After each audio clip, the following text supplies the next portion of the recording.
की यही दशा थी, उनके पास कुछ था नहीं, इसलिए वो पृथक तंडुलान चतुरो मुष्टिन। तो उस हिसाब से परमात्मा की सेवा हम सभी को करना चाहिए। तो भगवान श्री कृष्ण के बड़े अच्छे मित्र थे सुदामा जी। कृष्णस्यासीत् सखा कश्चित् ब्राह्मणो ब्रह्मवित्तमः विरक्त इन्द्रियार्थेषु प्रशान्तात्मा जितेन्द्रियः। कृष्णस्यासीत् सखा कश्चित् ब्राह्मणो, भगवान श्री कृष्ण के एक सखा थे। कौन थे? कहे ब्राह्मणों, ब्राह्मण थे। और ब्रह्मवित्तमा, ब्राह्मण के पास कौन साधन होता है? रुपया पैसा हीरा मोती कम। ब्रह्म तेज ब्राह्मण के पास रहता है, तो उससे परिपूर्ण थे महाराज सुदामा जी। ब्रह्मवित्तमा, ब्रह्म तेज रूपी धन उनके पास था। विरक्त इंद्रियार्थेषु, इंद्रियों से विरक्त, इंद्रियों का उनके ऊपर प्रभाव नहीं था। आंख कान नाक मुख जिह्वा सबके ऊपर नियंत्रण था। हम सभी का अपने इंद्रियों के ऊपर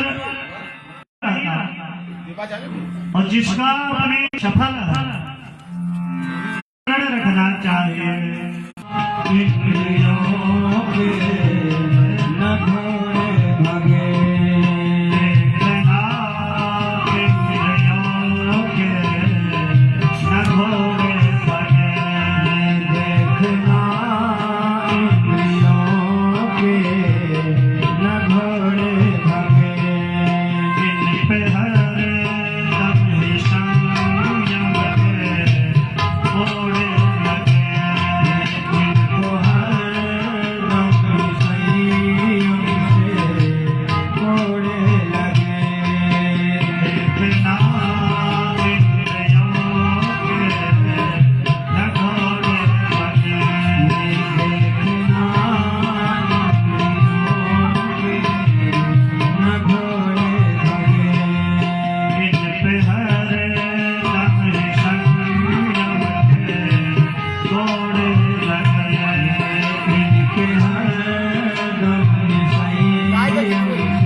भगवान को याद करके समय काटिए। सुख में भोलो मती, दुख में तंगी तो मती, सुख में भोलो मती, दुख में तंगी तो मती, काल जाए मगर नाम भोलो मती, काल जाए नाम भोलो मती, काल जाए मगर नाम भोलो मती, काल जाए मगर नाम भोलो मती। मरने वाले कमर से दिखाते चलो, मरने वाले कमर से दिखाते चलो, मरने वाले कमर से दिखाते चलो, मरने वाले मिलाते चलो। कृष्ण गोविंद गोपाल, राधे कृष्ण, कृष्ण गोविंद गोपाल, राधे कृष्ण, कृष्ण गोविंद गोपाल, राधे कृष्ण, कृष्ण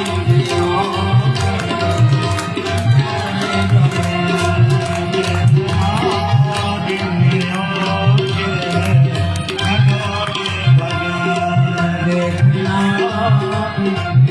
राधे बोले लक्ष्मी नारायण भगवान की जय।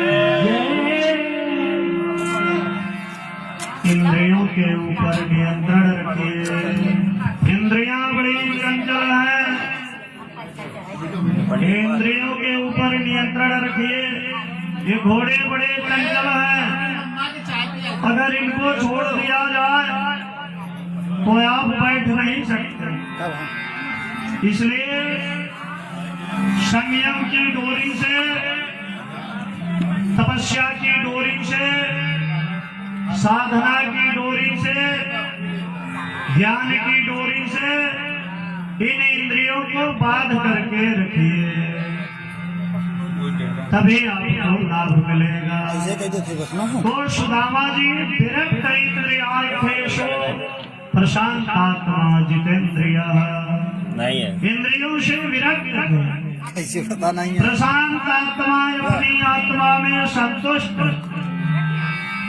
बहुत मिल गया तो भी संतुष्ट, कम मिला तो भी संतुष्ट। पूरी मलाई खा रहे हैं तो भी खुश है, रूखी सूखी मिल गया तो भी खुश, और नहीं मिला तो भी खुश, सब में संतुष्ट रहे। जितेंद्रिय, इंद्रियों को जीत लिया था। एक दिन बैठे हुए में उन्होंने बताया अपनी धर्मपत्नी सुशीला जी से कि जानते हो द्वारकाधीश भगवान श्री कृष्णचंद्र और मैं, हम दोनों मित्र हैं, हम दोनों एक साथ आज खुदे पूजा कर संदीपिनी गुरु जी के यहाँ शिक्षा ग्रहण किए थे। साथ में हम लोग गलवैया डाल करके नाचते थे, घूमते थे, खेलते थे। आज वो चक्रवर्ती सम्राट हैं, महाराजाधिराज, और मैं ब्राह्मण। कुछ दिन बीता, सुशीला मैया ने कहा कि प्रभु आपकी इच्छा अपने मित्र से मिलने की नहीं होती। सुदामा जी ने कहा कि इच्छा तो होती है मिलने की, लेकिन मैं मन से ही मिल लेता हूँ। मैं वहां पर जा नहीं सकता, मैं मन से मिल लेता हूँ। चूंकि मैं जाऊंगा तो कोई देखेगा, कोई क्या समझेगा कि मेरी बोले श्री रामा भगवान की।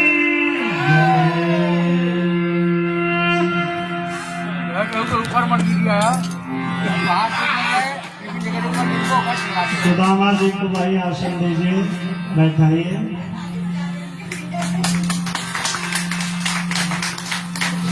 सुदामा महाराज के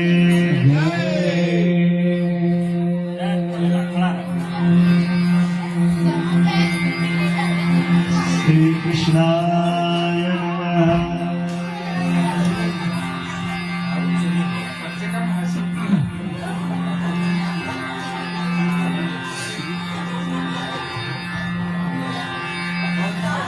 आपको जाने का विचार नहीं होता, तब सुदामा जी ने कहा कि मैं जाऊं,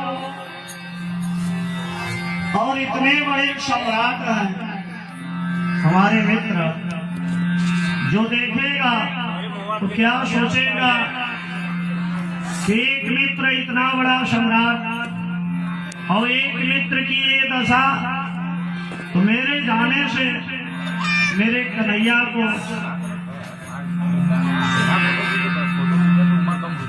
कोई गलत सोचे, मेरी कन्हैया का अपमान हो, ये मुझे अच्छा नहीं लगेगा। मैं संकट में रह लूंगा, लेकिन मेरा मित्र सुखी रहे, प्रसन्न रहे। मित्रता की यही पहचान है। आज के मित्र जो हैं हमारे आपके फेसबुक पर कितने कहे 1000, कहे कितने मित्र कहे भैया 5000 है, और एक बोतल खून की जरूरत पड़ी तो पता लगा सब गायब।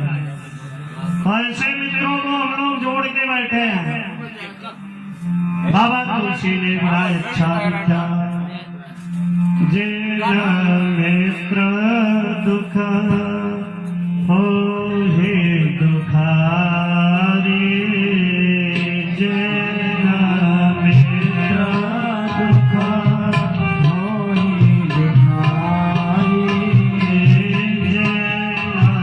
मित्र दुख हो हे दुखारी, जे मेरा दुख हो हे दुखारी।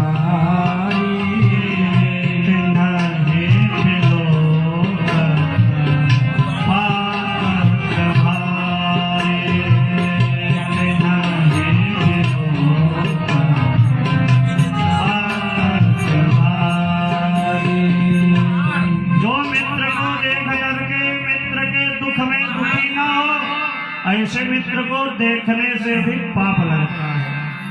झूठा मित्रता मत दिखाओ, मैं तो बहुत बड़ा ऐसी हूँ, ऐसे हो तो दिखाओ, और नहीं मित्रता मत दिखाओ कि मैं मित्र हो।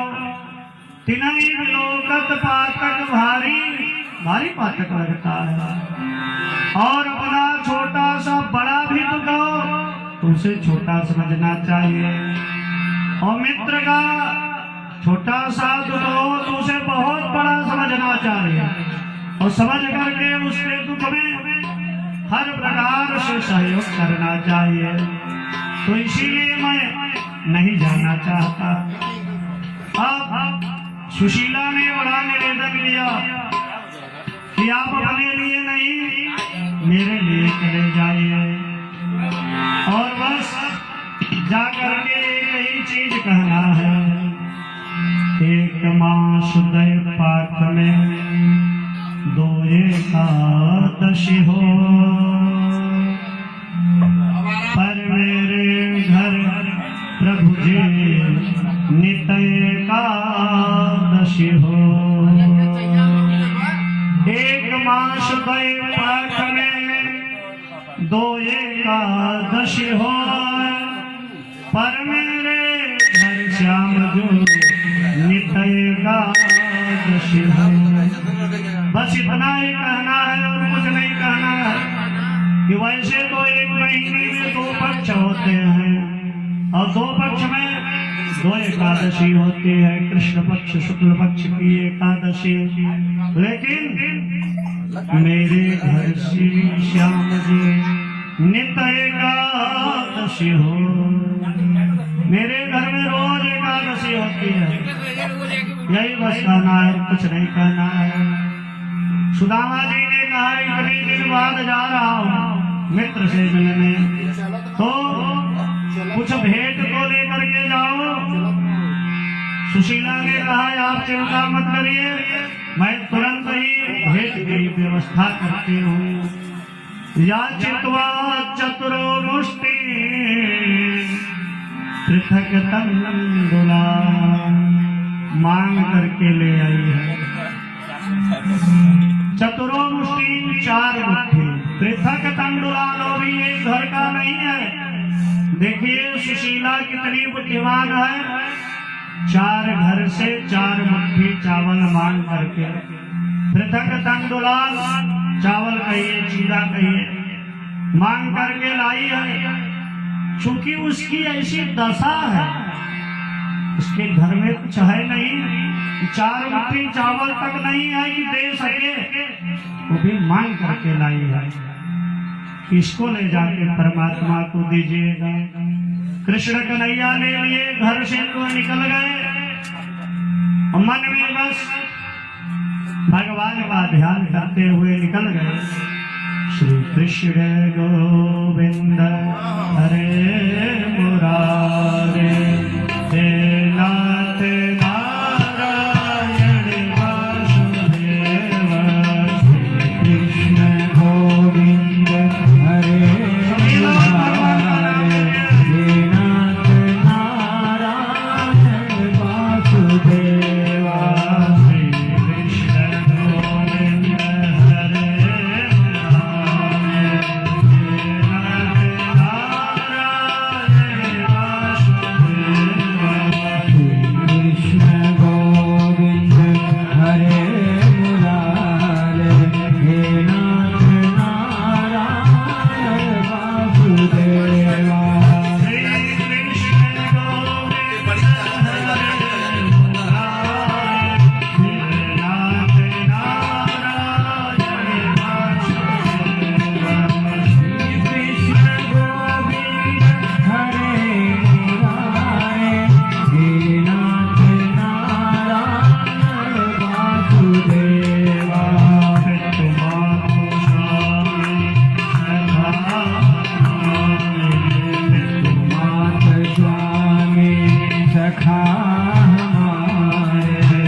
शक्ति भी नहीं है कि चल सकूं द्वारिका कहाँ और मैं कहाँ, कैसे जाऊंगा। मन में विचार करते हुए भगवान का नाम लेते हुए निकले हुए हैं। नाता भला का जग से हमारा, नाता भला क्या जग से हमारा, नाता भला क्या जग से हमारा, नाता भला क्या जग से हमारा। आए यहाँ क्यों कर क्या रहे हो, आए यहाँ क्यों कर क्या रहे हो।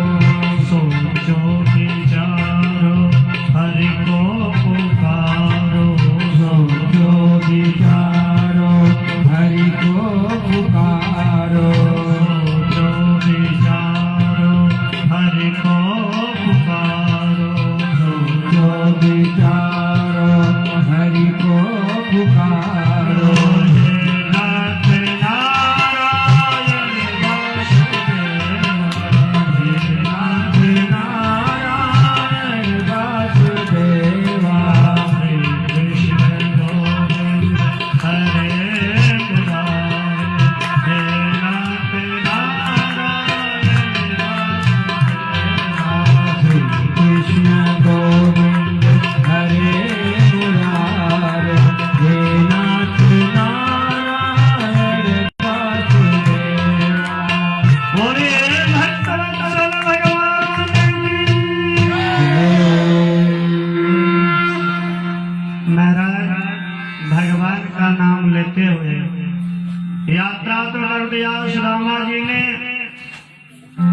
चल नहीं पाए, नाम लेते हुए लेट गए एक वृक्ष के नीचे। कन्हैया को लगा ये ब्राह्मण पता नहीं कब पहुंचेगा, और भगवान स्वयं आए और गोदी में उठा करके ले गए और द्वारिका में पहुंचा दिए सोते हुए अवस्था में। जब निद्रा खुली, सुदामा जी ने चकाचौंध देखा, भैया ये मैं कहाँ पहुंच गया, अभी तो मैं कुछ ही दूर आया था, तो लंबे चौड़े महल अटारी, इतनी सुंदर व्यवस्था, ऐसा तो मैंने कभी देखा नहीं। किसी से पूछा कि भैया मुझे द्वारिका जाना है, कितनी दूर है द्वारिका? उसने कहा अरे बाबा बावले हो गए क्या? तो क्या हुआ? अरे द्वारिका ही है, आप द्वारिका में खड़े हो, बोलिए द्वारिकाधीश भगवान की। आप द्वारिका में खड़े हो तो कहे यहाँ के जो राजा है कृष्ण, वो मेरे परम मित्र हैं। उसने कहा कि यहाँ कृष्ण नाम का कोई राजा नहीं है। कहे तब यहाँ कौन राजा है? श्री श्री चक्रवर्ती सम्राट महाराजाधिराज अनंत विभूषित श्री कृष्ण चंद्र जी महाराज की इतना संबोधन करके तब कहा श्री कृष्ण चंद्र जी महाराज, वो यहाँ के राजा है। भैया इतना तो हमको बोलबे उपो न करे, जो भी है वो मेरे मित्र हैं, उनसे मुझे मिलना है। तो कहा चलिए, लेकर के पहुंच गया। और जो लोग ये कहते हैं सुदामा जी भिखारी थे, तो सुदामा जी भिखारी नहीं थे, ब्राह्मणों ब्रह्मवित्तमा। अरे द्वारपालों कन्हैया से कह दो कि दर पे सुदामा गरीब आ गया है। तो गरीब थोड़ी थे सुदामा जी, ब्राह्मणों ब्रह्मवित्तमा। सारी दुनिया, अभी मैं बताऊं, सारी दुनिया का स्वामी जिसके चरणों में झुका हुआ है तो गरीब था। सारे ब्रह्मांड के जितने स्वामी हैं कन्हैया के चरणों में लौट गए हैं। ओ कन्हैया ब्राह्मण के चरणों पर दबारा। क्या ऐसा कोई गरीब होता है? गलत बात बिल्कुल। ब्राह्मणों ब्रह्मवित्तमा, ब्रह्म रूपी धन, उसके आगे सारा धन बेकार है। ले गया और सीधा अंतःपुर में लेकर के चला गया। अंतःपुर में लेकर के पहुंचा। कृष्ण कन्हैया ने देखा और देख करके कृष्ण कन्हैया गले लगे और कृष्ण कन्हैया ले जाकर के सीधा पलंग पर अपने बैठाया। उनकी दशा को देखा सुदामा जी के। रुक्मिणी मैया को इशारा किया कि परात, सोने की परात और लोटा लेकर के, जल लेकर के आओ, मैं ब्राह्मण के चरण पखारूंगा। रुक्मिणी मैया गई है, सोने की परात और कलश जल भर के लाने के लिए, और उनको पलंग पे बैठा करके कृष्ण कन्हैया चरणों में बैठ गए और चरणों को सहलाना शुरू किया। शीश पगान जगत में प्रभु, जान को आए बसे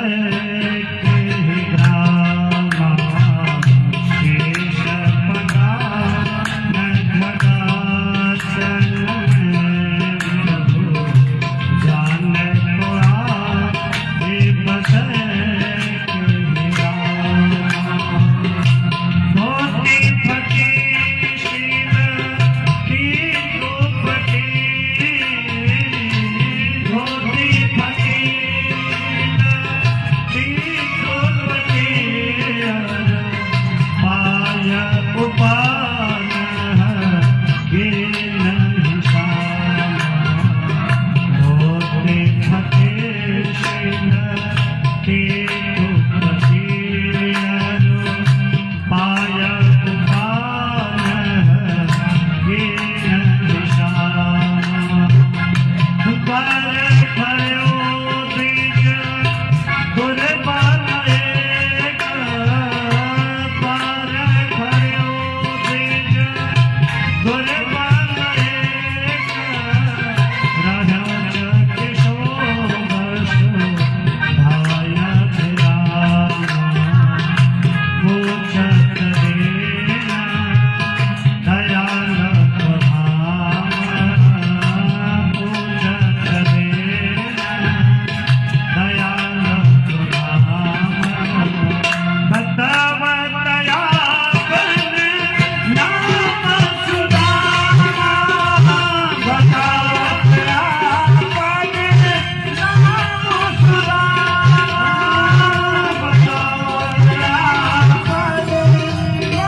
चरणों को पकड़ करके बैठ गए और चरणों को जब देख रहे हैं तो क्या गति है सुदामा जी के चरणों पर। दर्शन करिए ऐसे चरण है सुदामा जी के। ऐसे बिहार के वायु शोर कंकट जाम लगे ऐसे बिहार के वायु कंकट जाम लगे पुण्य जोर आय महादुख पाए सखा तुम आए गए गए बिन खोरे आए गए गए बिन खोरे आए गए गए बिन खोरे। और देखे सुदामा की दीन दशा देखे सुदामा की दीन दशा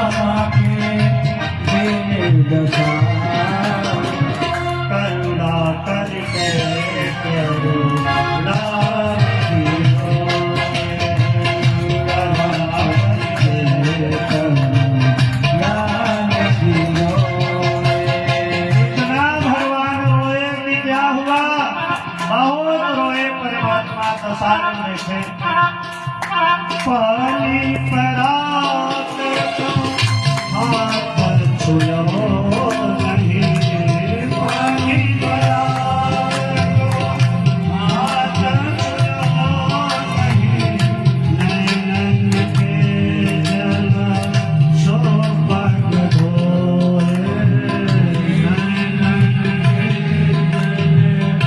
शोभन धोए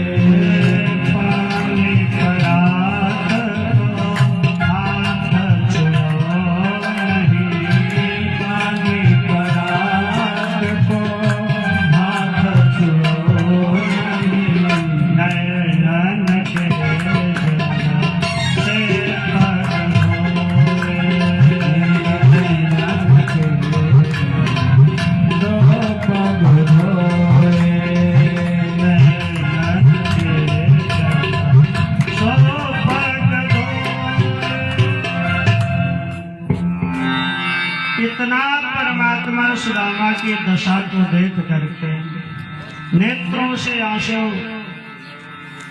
गिरने लगे कि रुक्मिणी मैया परा लोटा जल भर करके लाई है। आकाश में ब्रह्मा आदि देवता खड़े होकर के बड़े बड़े ऋषि मुनि सन्यासी योगी तपस्वी आकाश में खड़े होकर के इस दृश्य को देख रहे हैं। वारे विधाता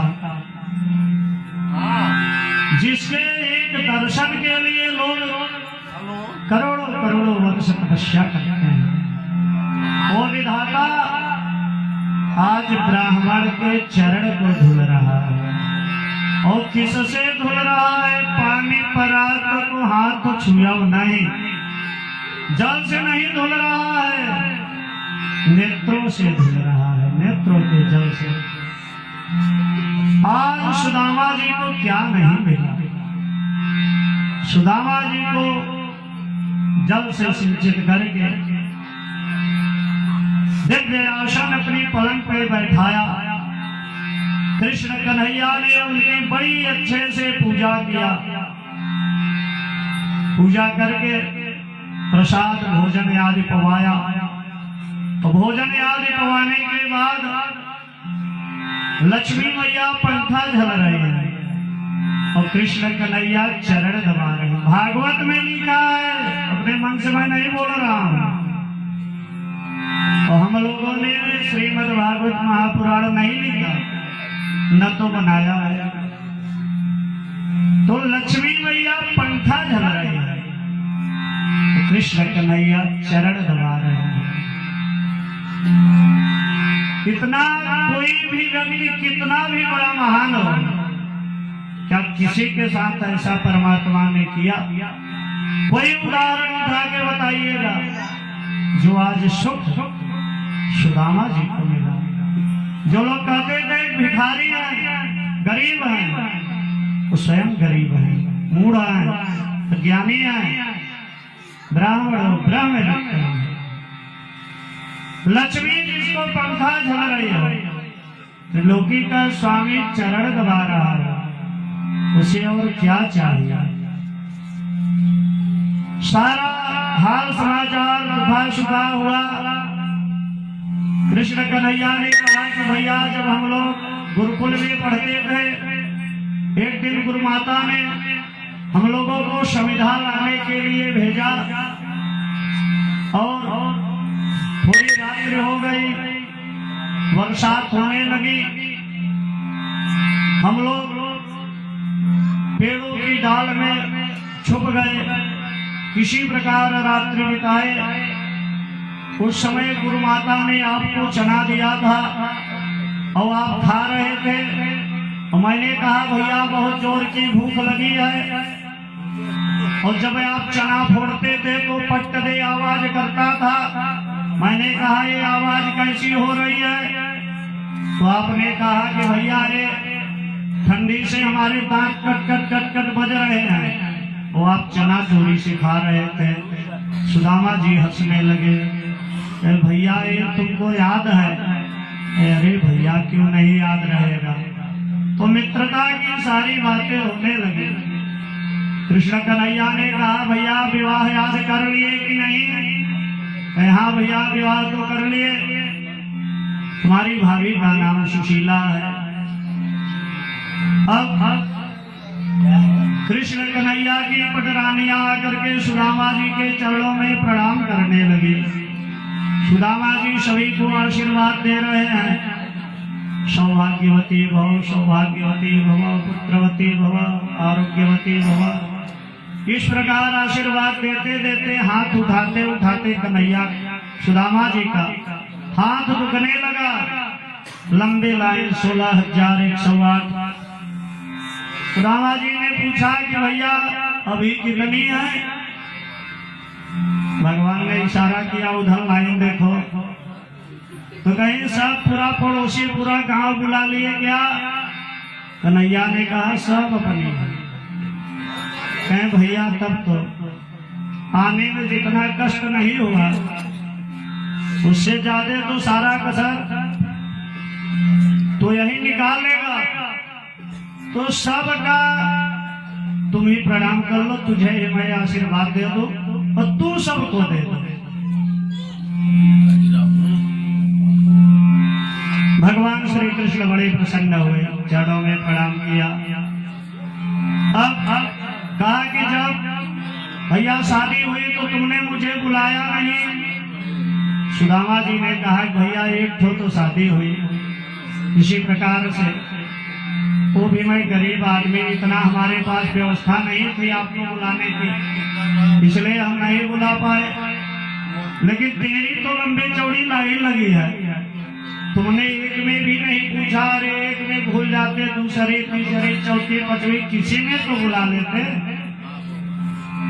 भगवान बड़े तेजी से मुस्कुराए, कहे भैया हमारी तो शादी ऐसे हुई कि न तो मटमंगरा और न तो भत्तवान और न तो पता है कि दूल्हा बनेंगे कि बल्हा बनेंगे कि बाराती बने हैं कि घराती बने हैं, कुछ पता नहीं है। और सीधा विवाह ये हो गया। आए तो बहू को लेकर के आए।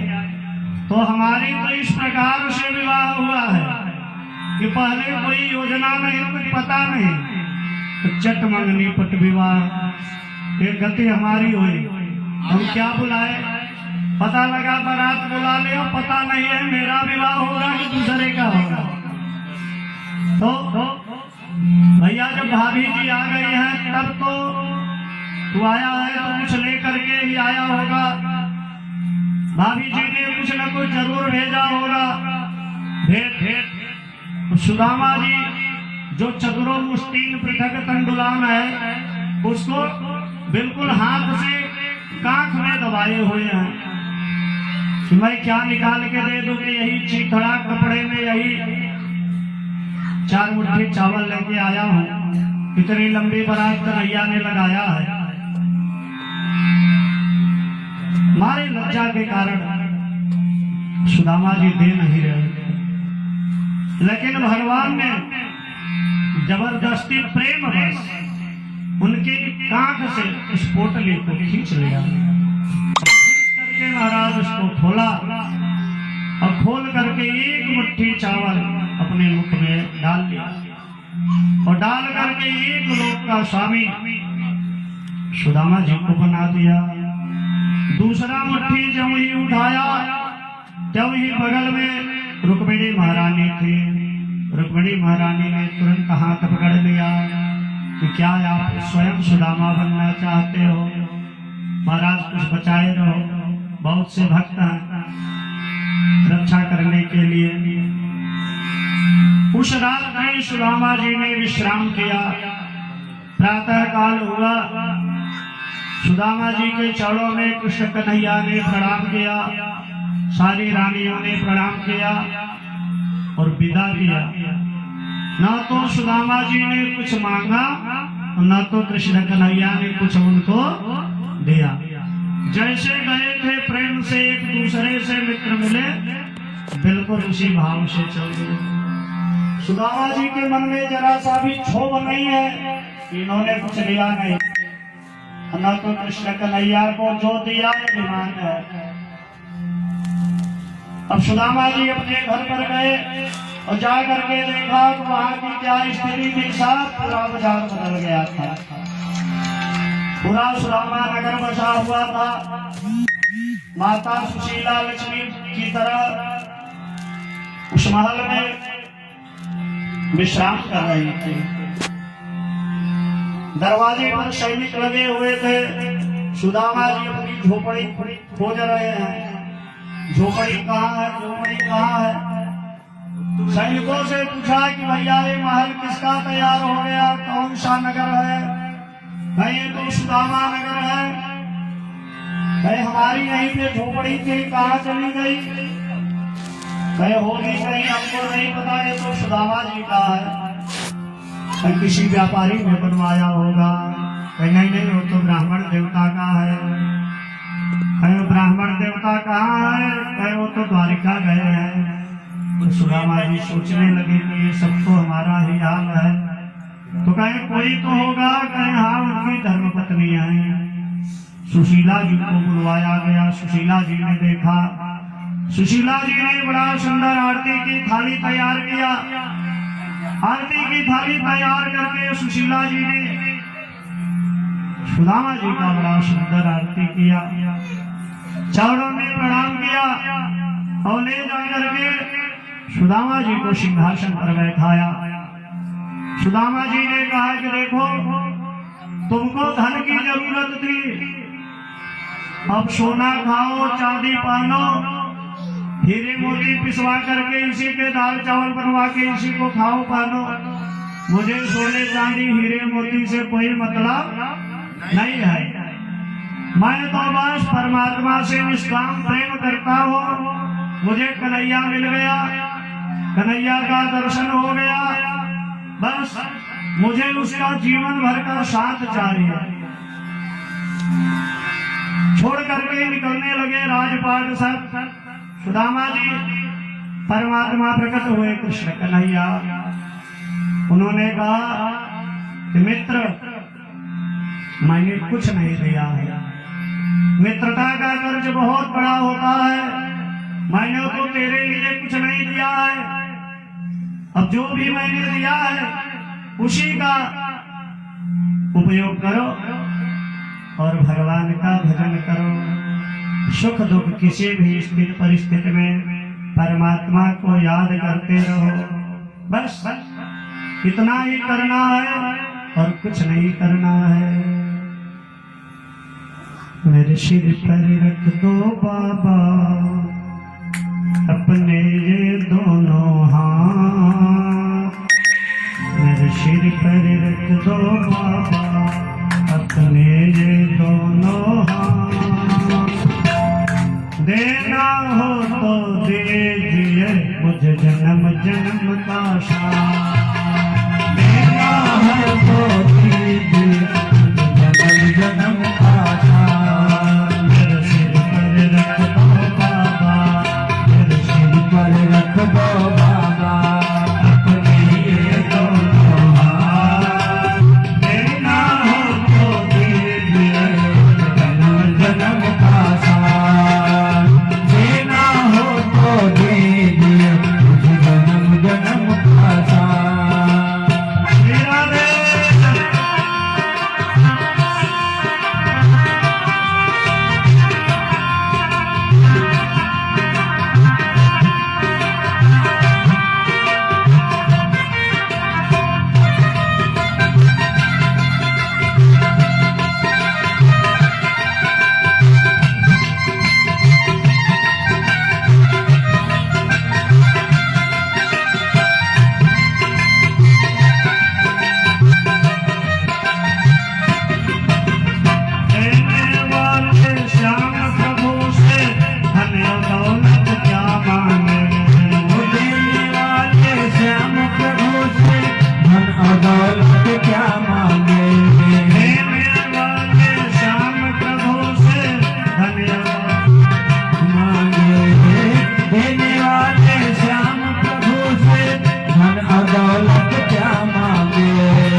देना हो तो दीजिए जन्म जन्म का शान।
जन्म जन्मांतरों का साथ कृष्ण कन्हैया ने प्रदान किया।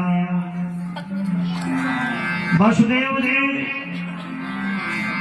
परमात्मा पुत्र को भी प्राप्त करके थोड़ा दुखी थे। धर्म कर्म को लेकर के एक दिन नारद जी उनके पास आए और नारद जी ने पूछा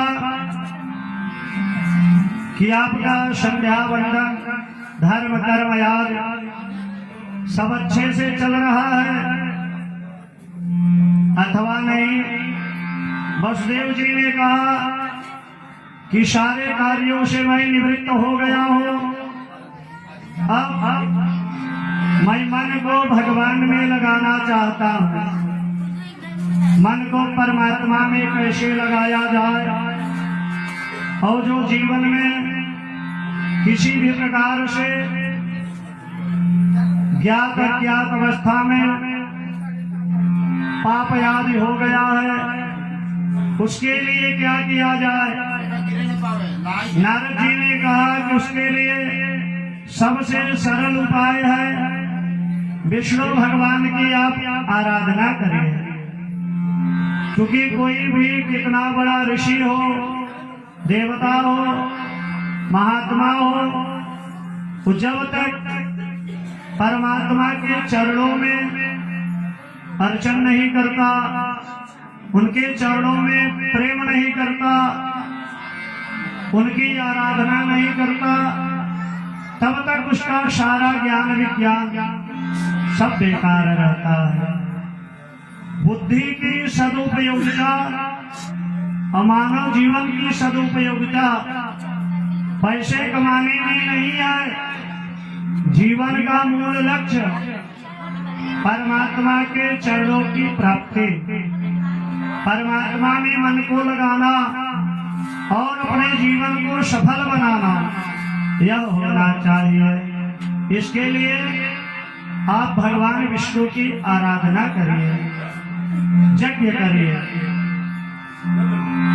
यज्ञ करने की योजना वसुदेव जी बनाने लगे। एक दिन कृष्ण और बलराम दोनों को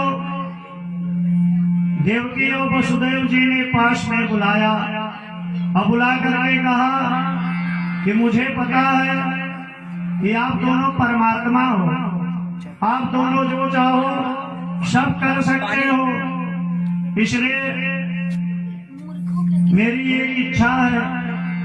देवकी मैया ने कहा, भगवान चरणों में लौट गए, कहे क्या इच्छा है आप लोग बताइए। देवकी मैया ने कहा कि हमारे 6 पुत्रों को कंस ने मार डाला है। मुझे पता है कि आप अपने गुरुदेव के मरे हुए पुत्रों को ला करके आपने वापस किया था, इसलिए मैं भी अपने 6 पुत्रों को देखना चाहती हूँ। आप चाहें तो ला सकते हैं। कृष्ण और बलराम दोनों ने कहा कि ठीक है मैया, हम लोग उन पुत्रों को लेकर के आते हैं। कृष्ण और बलराम दोनों लोग सुतल लोक को गए। वहां के राजा थे बलि महाराज। बलि ने बड़ी आवा भगत किया, भगवान की बड़ी अच्छे ढंग से पूजा किया, सेवा किया। उनकी पूजा सेवा से परमात्मा प्रसन्न हुए। बलि ने कहा कि किस प्रकार से आपका आगमन हुआ बताइए। भगवान ने कहा कि देवकी मैया के 6 पुत्र यहाँ पर आए हुए हैं, उन्हीं को लेने के लिए मैं तुम्हारे पास आया हुआ। बलि ने पूजा करके भगवान के 6 भाइयों को प्रदान किया। अपने 6 भाइयों को लेकर के कृष्ण कन्हैया आए और देवकी मैया को प्रदान किया। आगे मिथिलापुरी में एक ब्राह्मण रहते थे। उनको जब बच्चा पैदा होता था तब महाराज वो अदृश्य हो जाता था। यह बात अर्जुन ने सुना तब अर्जुन ने कहा कि मैं अब इस बालक की रक्षा करूंगा, इस बार जो भी बालक होगा वह अदृश्य नहीं होगा, गायब नहीं होगा। रक्षा करने के लिए अर्जुन तैयार हो गए, लेकिन दुर्भाग्य से बच्चा पैदा हुआ, फिर भी वह गायब हो गया। अब अर्जुन ने जो प्रतिज्ञा किया था, प्रतिज्ञा उनकी टूटने लगी। अर्जुन ने चिता लगाई और लगा करके जलने को तैयार हो गए। कृष्ण कन्हैया ने कहा कि भैया ऐसा मत करो, मैं बच्चे को लेकर के आता हूँ। कृष्ण भगवान अर्जुन को लेकर के यमपुरी आदि होते होते अनंत भगवान के पास पहुंचे। वहां पर अनंत भगवान ने कृष्ण जी को प्रणाम किया। कृष्ण जी ने अपने ही स्वरूप अनंत भगवान को प्रणाम किया। अनंत भगवान ने कहा कि उस बच्चे को मैंने ही अपने पास मंगा करके रखा है, तुम लोगों से मिलने की इच्छा थी, इसलिए मैंने उस बच्चे को अपने पास मंगा लिया है। अब जिस काम से मैंने तुम दोनों को पृथ्वी पर भेजा था, लगभग वो सारा कार्य पूर्ण हो चुका है। दैत्यों का संहार हो चुका है, धर्म की स्थापना हो चुकी है, ब्राह्मण अपने धर्म कर्म में लग चुके हैं। इसलिए अब शीघ्र ही आप लोग वहां से अपने धाम में लौट आओ। अनंत भगवान की पूजा शुश्रूषा को कृष्ण कन्हैया ने स्वीकार किया। इसके बाद बच्चे को लेकर के आए और ब्राह्मण देवता के बच्चे को प्रदान कर दिया। अब भृगु महाराज ने विचार करना शुरू किया कि देवता को तीन है, ब्रह्मा विष्णु और रुद्र, लेकिन भोलेनाथ सबसे जल्दी प्रसन्न हो जाते हैं। इसके बाद ब्रह्मा बाबा प्रसन्न हो जाते हैं और विष्णु भगवान की तो गति ही दूसरी है। खूब कठिन तपस्या करिए, इसके बाद शायद परमात्मा की कृपा हो। परीक्षित ने कहा कि प्रभु एक बात मुझे समझ में नहीं आता कि जो भोलेनाथ का पूजा करता है वो तो बहुत धनी रहता है, बड़ा संपन्न रहता है, और जो विष्णु भगवान का भक्त होता है वो थोड़ा गरीब रहता है, और भगवान जल्दी प्रसन्न नहीं होते। तो ऐसा क्यों होता है?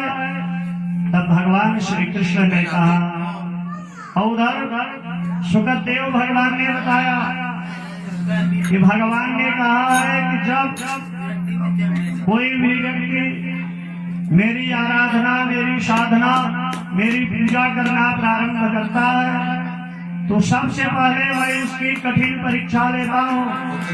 कृष्ण कन्हैया ने कहा कि सबसे कठिन परीक्षा लेता हूँ, उसका सारा उद्यम, सारा व्यापार, सारा कार्य सब मैं बंद करा देता हूँ। वो निराश होकर के छोड़ करके भाग जाता है। इसके बाद भी वो जहाँ जहाँ हाथ डालता है, इष्ट मित्र भाई बंधु जिससे जिससे मिलता है, अपने कार्य व्यापार को बढ़ाने के लिए वहाँ से भी उसे अपयश, निंदा और कार्यों में अवरोध मिलता है, जिससे वो मेरी साधना नहीं कर पाता, मुझे छोड़ करके भाग जाता है। ब्रह्मा बाबा तो सुख संपदा प्रदान करते हैं, लेकिन वो कुछ दिन बाद नष्ट हो जाता है। भोलेनाथ प्रदान करते हैं, वो भी कुछ दिन बाद नष्ट हो जाता है। लेकिन कृष्ण कन्हैया ने कहा कि जब सब संकट झेलने के बाद भी वो व्यक्ति, वो भक्त मेरा पीछा नहीं छोड़ता, तब मैं उसकी सारी समस्याओं का निदान करता हूँ और योगक्षेम महाम्यहम्। भगवान ने कहा अनन्याश्चिन्तयन्तो माम् ये जनाः पर्युपासते तेषां नित्यभियुक्तानां योगक्षेमं महाम्यहम्। मैं उसे सब कुछ प्रदान करता हूँ और प्रदान ही नहीं करता, उसकी रक्षा भी करता हूँ। और रक्षा कैसे? पग पग पर उसकी मैं रक्षा करता हूँ। और यहाँ नहीं, यहाँ से लेकर के अपनी दरबार तक वैकुंठ तक उसकी मैं रक्षा करता हूँ। बोले भक्तवत्सल भगवान की।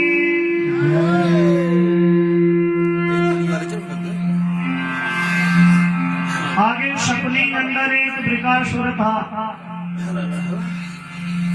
उसने नारद जी को गुरु बनाया और नारद जी से पूछा कि गुरु जी ये बताइए जल्दी से कौन देवता प्रसन्न हो जाते हैं? नारद जी ने कहा कि सबसे सरल जो देवता है बाबा भोलेनाथ है, उनसे जल्दी तो कोई प्रसन्न नहीं होता। तो कहा बस बस गुरु जी इतना ही गुरु मंत्र चाहिए तो ज्यादा नहीं जरूरत है। अब गया महाराज अग्निकुंड में समिधा आदि ला करके जलाया और जला करके अपने ही अंगों को काट करके भोलेनाथ को आहुति देना शुरू कर दिया। अपना ही अंग अपने से काट करके भोलेनाथ को अर्पित करने लगा, लेकिन भोलेनाथ प्रकट नहीं हुए, दर्शन नहीं दिया। मात्र सर बस बचा, ऊपर का भाग सर और हाथ यही बचा। अब कहा सर ही काट को चढ़ा देता हूं। जब ही सर काटने के लिए तलवार उठाया, बाबा भोलेनाथ प्रकट हो गए। बोले शंकर भगवान की। बाबा भोलेनाथ ने दर्शन दिया। बरम ब्रूहि बर मांगो बर मांगो। शकुनी नंदन क्या चाहते हो? उसने कहा कि प्रभु जी अगर वरदान देना चाहते हो तो यही वरदान दे दो कि जिसके सर पे हाथ रख दो स्वाहा हो जाए। हाथ जिससे किसी को दौड़ा दो, अस्त्र शस्त्र रहेगा तो ढूंढना पड़ेगा कहाँ है।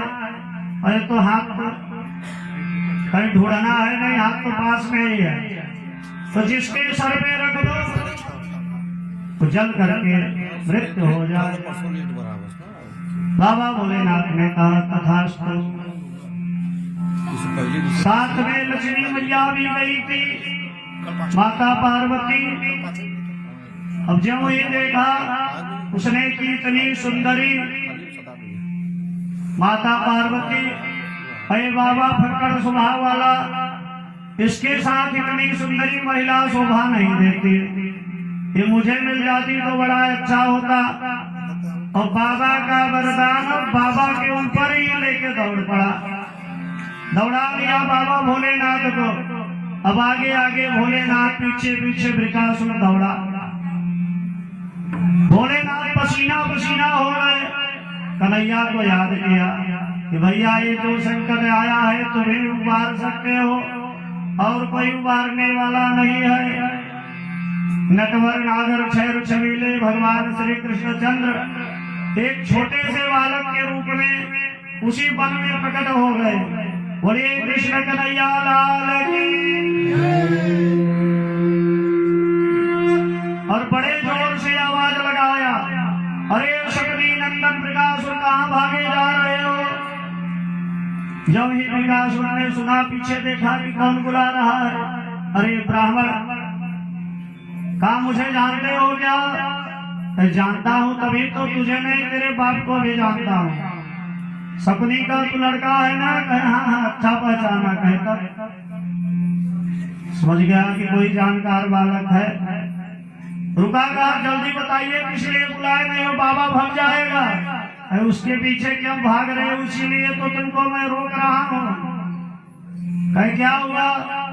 कहे मैंने तपस्या किया, भोलेनाथ ने वरदान दिया कि जिसके सर पे हाथ रखोगे जल के मर जाएगा, इसलिए परीक्षा करने के लिए भग रहा था।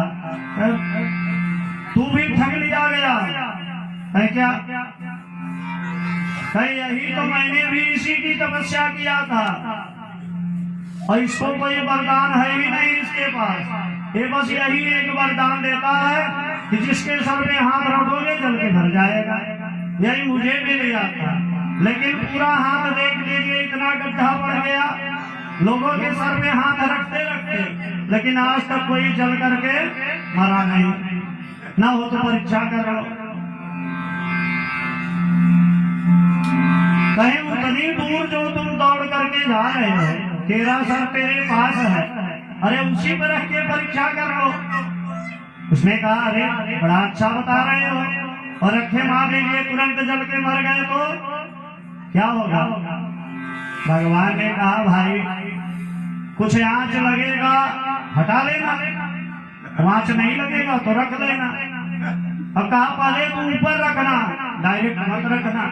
अब थोड़ा ऊपर किया उसने, कहीं आंच लग रहा है कुछ नहीं, और थोड़ा नीचे करो कुछ लगा, कहा कुछ नहीं। कहीं मैंने तो पहले कहा था कि वरदान झूठा देता है, तू तो पूरा रखा है, कोई दिक्कत नहीं है। और जब ही रखा सर पे जल करके स्वाहा हो गया। बोले भक्तवत्सल भगवान की। आइए हम लोग एक भजन के माध्यम से भगवान के श्री चरणों में प्रणाम करेंगे, इसके बाद भगवान की विद्यार्थी हम लोग करेंगे और वाणी को विराम। आगे की कथा हम लोग 11 स्कंध और 12 स्कंध की कथा कल श्रवण करेंगे। बोले भक्तवत्सल भगवान की। अरे राम नाम यति मीठा है, कोई गा के देख ले।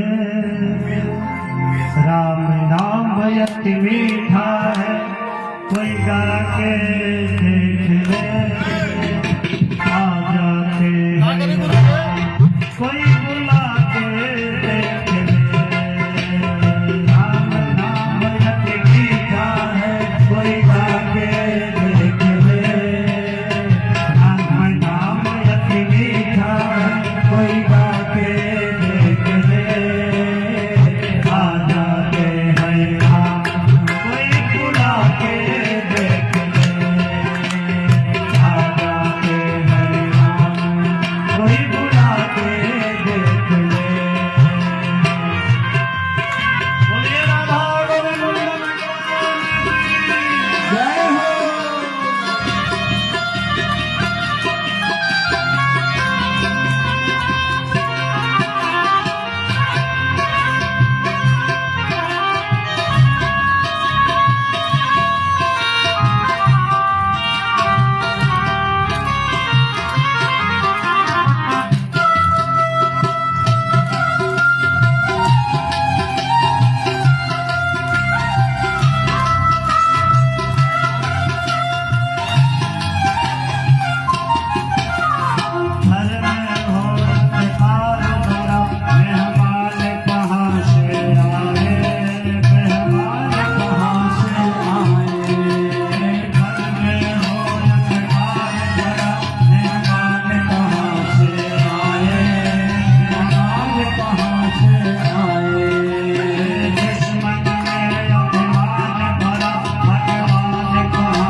कोई बुला के